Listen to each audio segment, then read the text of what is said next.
The coming of the Iron Man. Murderous thunder destroyed the ragged wild cliffs as the dark foggy cloud strikes quickly.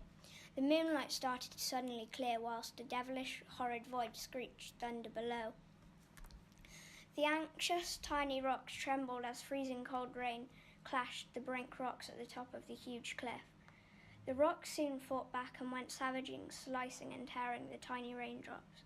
The rupturing red ocean is a deadly viper ready to constrict its next victim. The snaking sea slithers its way menacingly up the cliffs. Quickly as a flash of lightning, suddenly a huge giant iron figure was standing still at the top, still like he had glued his feet all the way at the top of the huge, deadly, crackly cliff top. How far had he walked? Nobody knows. Where had he came from? Nobody knows. How was he created? No one has ever known. It was an amazingly towering iron giant. It looked as if it came straight from a myth or a legend story. It was as tall as Mount Everest. In fact, it was so tall that it even shook Mount Everest when it took a single step. The giant iron figure was the colour of an inky, charcoal-black, armoured old creature.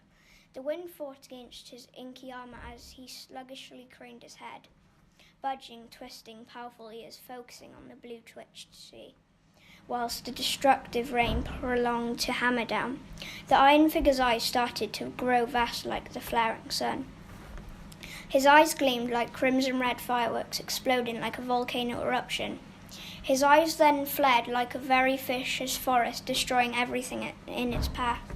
Slashing, dense wind suffocated his huge, jagged back. Swaying, smashing, edging forward, pushing the huge Iron Man closer and closer to the brink of the cliff. A begging symphony of vines drew him closer and closer. A choir of waves lured the huge Iron Man to the lovely, alluring, rippling blue. The nipping breeze was like a warm, woolly jumper, drawing the huge Iron Man near. And meanwhile, he lifted his gigantic whole body up and out, so high that he lifted it all the way up into space. And the huge Iron Man suddenly leaped off the brink of the cliff, suddenly into the huge, massive, dark, stormy black of nothingness. Kaboom!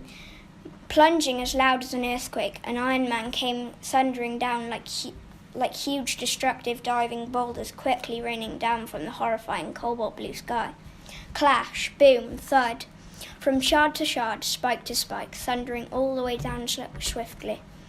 And as he bombed and bombed all the way to the bottom, viciously, the Iron Man knew that he was done. He knew that he would wildly collapse all the way to the ground into 1,000,000 trillion pieces of small tiny bits of shredded old shards of glass.